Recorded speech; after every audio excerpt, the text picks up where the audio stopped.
नमस्कार दोस्तों, कैसे हैं आप सभी लोग। तो आज की इस वीडियो में ना मैं आप लोगों को यहाँ पर 5 पॉइंट्स बताऊँगा जो कि बहुत ज़्यादा आपको प्रोडक्टिव करेंगे, परफॉर्मेंस आपकी बहुत अच्छी कर देंगे, आपकी एक्यूरेसी अच्छी हो जाएगी। और जितनी भी मैं चीज़ें यहाँ पर बता रहा हूँ ना, ये कोई हवा में बातें नहीं कर रहा हूँ, बिल्कुल प्रैक्टिकल टिप होगी।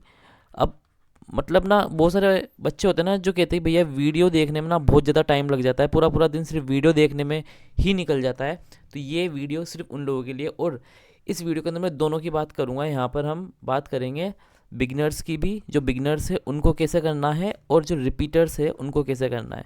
दोनों के हम साथ में लेकर के चलेंगे, ठीक है।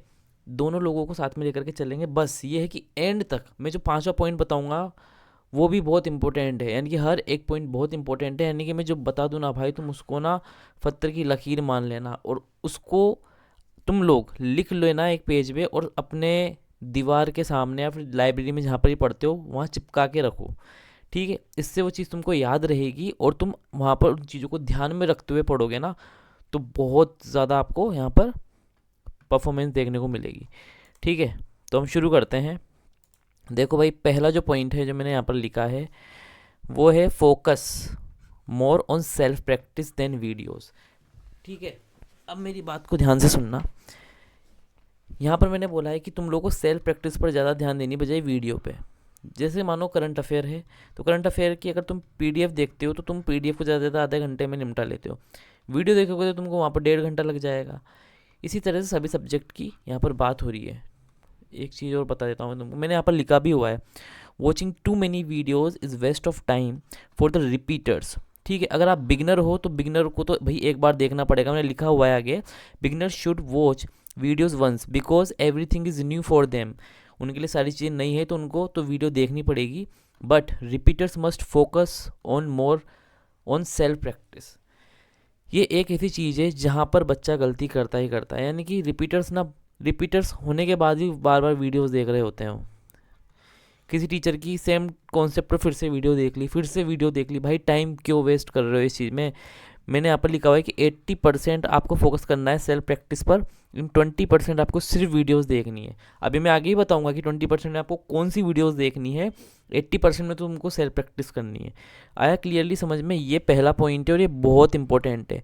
तुम लोग जो कागज़ में लिखोगे ना, बस ये लिख लेना ऊपर का, focus more on self practice than videos. ये बहुत सबसे मतलब सबसे मेन चीज़ ही बता दी मैंने तुमको पहले ही पॉइंट में, जिसमें है ना भाई 80% बच्चे गलती करते हैं। यानी कि रिपीटर्स की बात कर रहा हूँ, क्योंकि बिगिनर्स को एक बार तो पूरा सिलेबस करना पड़ेगा, उसके बाद भले ये चीज़ वो फॉलो कर सकते हैं आगे, ठीक है। अब हम बढ़ते हैं यहाँ पे अगले पॉइंट की तरफ। देखो भाई, जो अगला पॉइंट है वो है practice from PDFs and books you have downloaded. हम क्या करते हैं, पीडीएफ डाउनलोड कर ली, हमको किसी ने टेलीग्राम चैनल बता दिया, वहाँ गए, प्रैक्टिस की जो पीडीएफ है वो डाउनलोड की, लेकिन वो हमारे डाउनलोड सेक्शन में या फाइल में ही पड़ी रहती है। हम उसको प्रैक्टिस ही नहीं करते। बुक खरीद ली लेकिन वो बुक पड़ी है आज भी, उससे हमने प्रैक्टिस की ही नहीं। तो कोई सेंस नहीं बनता आपकी इन चीज़ों को इकट्ठा करने का। मैंने लिखा हुआ है, do not let your PDF and books stay unused after downloading. Set a timer and practise from them daily. Avoid collecting study material without practising. आया समझ में मैंने क्या लिखा, ठीक। मतलब भाई सिर्फ डाउनलोड करके रखने से कुछ नहीं होगा। जैसे मान लो तुमने कोई पजल की पीडीएफ डाउनलोड करी, मान लो, और वो पजल की जो पीडीएफ है उसके अंदर कम से कम 50 पजल थी, लेकिन तुमने क्या किया, जोश जोश में डाउनलोड तो कर ली, कहीं से तुमने ये वीडियो से सुना था कि भाई वहाँ पर 50 की पीडीएफ मिल रही है, तुम गए डाउनलोड की, वो पड़ी है आज भी। तुमने वहाँ से 5 पजल करी मुश्किल से, बाकी की सब छोड़ दी 45। भाई करो उसको, टाइमिंग सेट करो, उसको प्रैक्टिस करो, क्योंकि जितना ज़्यादा तुम रगड़ोगे ना अपने आप को, तब ही जा कर के कुछ होगा। नहीं तो मटेरियल साल ब साल इकट्ठे होते रहेंगे, फाइल इकट्ठी होती रहेगी, कुछ भी नहीं मिलेगा, सच बता रहा हूँ मैं, ठीक है। और ये सब मैं अपनी मिस्टेक से ही तुम लोगों को बता रहा हूँ, ठीक है। तो इन चीज़ों को सीख लो अभी टाइम रहते, नहीं तो ना बाद में बहुत दिक्कत हो जाती है इन चीज़ों से। चलो बढ़ते हैं हम अगले वाले की तरफ। देखो, इसके बाद आप लोगों को मैक्सिमम मॉक्स देने हैं। ये चीज़ भी अवॉइड करते हैं बच्चे। पता है मॉक्स बच्चे कब देते हैं, एग्ज़ाम आ गया साहब मान लो सितंबर में, तो सितंबर की 1 तारीख से मॉक देना चालू करेंगे, या फिर क्या करेंगे 10 दिन पहले से। भाई क्या कर रहा है, साल भर क्या किया था। इसलिए हमें जब से आप प्रैक्टिस कर रहे हो ना, जैसे मानो अगर तुम अभी बिगिनर हो, मान लो बिगिनर हो, तो बिगिनर्स को तो ये कहता हूँ मैं कि भाई तुम 10 दिन में एक मॉक दे लो प्री का, और महीने में एक मॉक दे लो तुम मेंस का। महीने में एक बोला है मैंने, ठीक है। तो ये चीज़ तो बिगिनर्स के लिए हो गई। बाकी जो रिपीटर्स है भाई, तुम तो दो, तुमने तो पहले एग्ज़ाम दिया हुआ है, तुम हर 2-3 दिन में एक मॉक टेस्ट दो। दो मेंस का सेक्शनल दो, इम्पोर्टेंट है भाई सेक्शनल देना, क्योंकि मेंस भी तो है आगे। अब मैंने यहाँ पर क्या लिखा हुआ है कि after practising mock test are the main tool to improve your score and speed. भाई स्पीड इसी से बनेगी, कुछ भी कर लो तुम, स्पीड जब तक आप लोग मॉक नहीं दोगे नहीं बढ़ने वाली, कितनी ही प्रैक्टिस कर लो फिर चाहे तुम।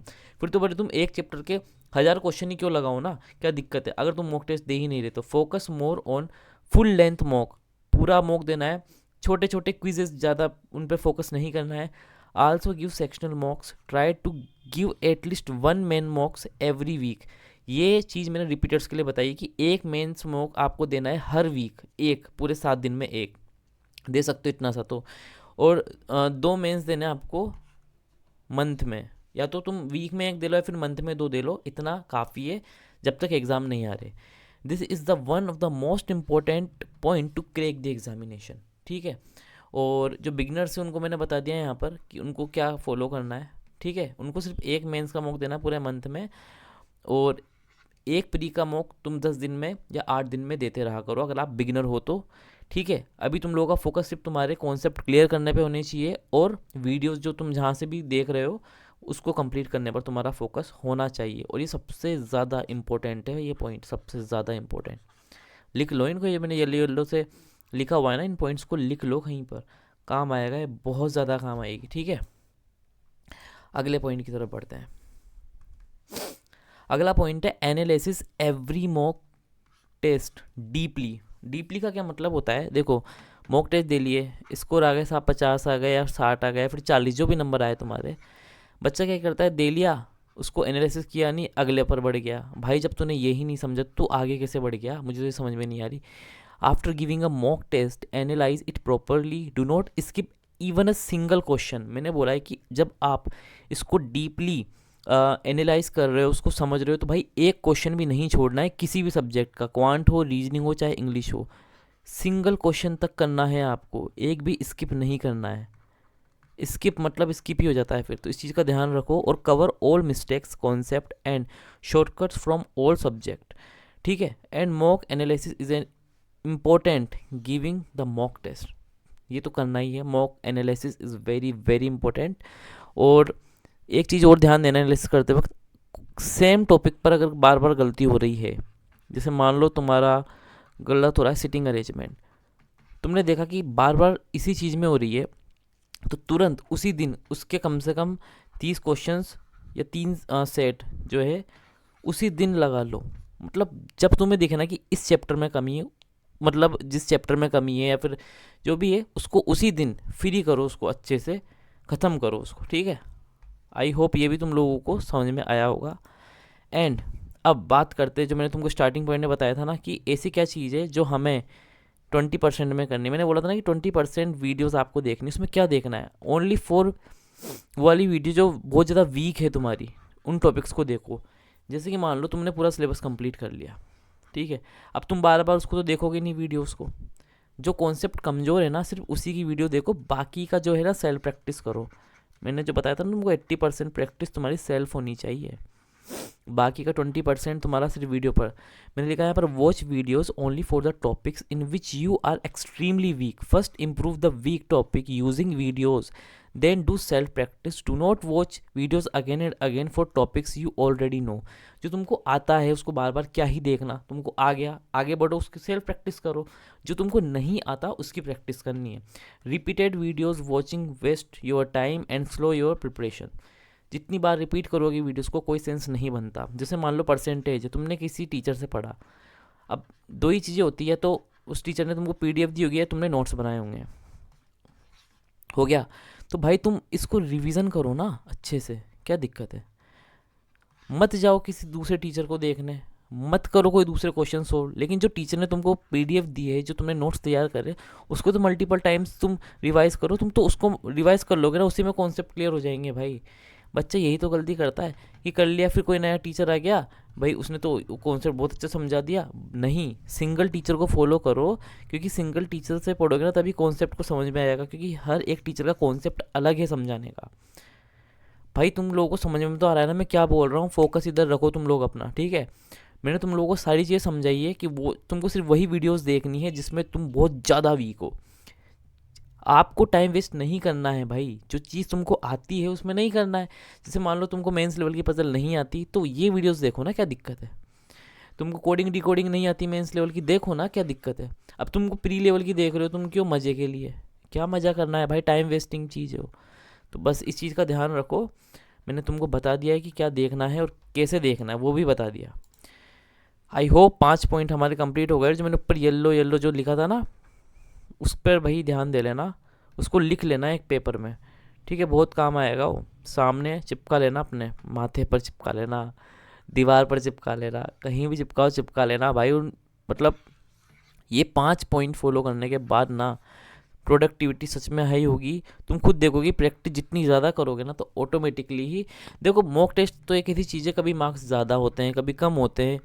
ऐसा नहीं होता कि तुम्हारे ज़्यादा ज़्यादा ज़्यादा होते ही चले गए, कभी नहीं होगा ऐसा, ठीक है। हमें स्कोर पर कभी ध्यान नहीं देना है, हमें सिर्फ 2 चीज़ों पर ध्यान देना है। एक तो एक्यूरेसी आपकी, ये आपकी 90 प्लस होनी चाहिए, और आपकी परसेंटाइल, ये भी आपकी 85 प्लस तो होनी ही चाहिए, ये मिनिमम है। बाकी तो 90 प्लस तो होनी ही चाहिए। इस चीज़ पर ध्यान देना है हमें, स्कोर पर ध्यान नहीं देना। कभी कभी क्या होता है ना, कोई मॉक टेस्ट बहुत हार्ड है, मान लो 100 नंबर में से मान लो तुम्हारे 50 नंबर ही आए, तो उस 50 नंबर के आने के बाद अगर आपकी एक्यूरेसी अच्छी, तो हो सकता है कि आपकी परसेंटाइल 90 प्लस रहे। ऐसा बहुत मॉक्स के अंदर होता है। तो स्कोर से कभी भी अपने आप को जज मत करना। जज करना है तो एक्यूरेसी से करो और परसेंटाइल से करो, डेट्स इट। आई होप ये वीडियो काफ़ी ज़्यादा तुम लोगों के लिए फ्रूटफुल रही होगी, क्योंकि मैंने तुमको सारी चीज़ें यहाँ पर कवर करवा दी। किस तरह से प्रोडक्टिव रहना है, एक्यूरेसी कैसे मेंटेन करनी है, टाइमर के साथ पीडीएफ सॉल्व करो, बुक सॉल्व करो, मतलब जो है तुम्हारे पास उससे ही प्रैक्टिस करो, इनफ है भाई। वो एक्स्ट्रा कहीं जाने की ज़रूरत नहीं, यूट्यूब पर है। अगर तुमने नोट्स बनाए तो उनको प्रैक्टिस करो, बस इतना ही है भाई, ठीक है। और अगर वीडियो अच्छी लगी तो वही जो मैं हमेशा बोलता हूँ, सब्सक्राइब कर लो और शेयर कर दो वीडियो को। मिलते हैं फिर अगली वीडियो के अंदर, तब तक के लिए स्टे ट्यून्ड।